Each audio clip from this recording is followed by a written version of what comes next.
Well, Milton is coming. It made landfall not far from Siesta Key, and we're in Orlando, and you can see it's raining.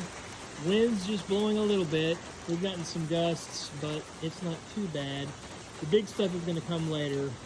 Probably in about another 5 or 6 hours, we'll get a lot of the wind and rain. Power went out for maybe 30 seconds and then came back on, so that was good. We're expecting to lose. We've got both my generators ready to go. But here's hoping that people are safe and this won't do much damage, but I'm afraid it probably will, but here's hoping anyway. All right, all my Florida brethren, stay safe.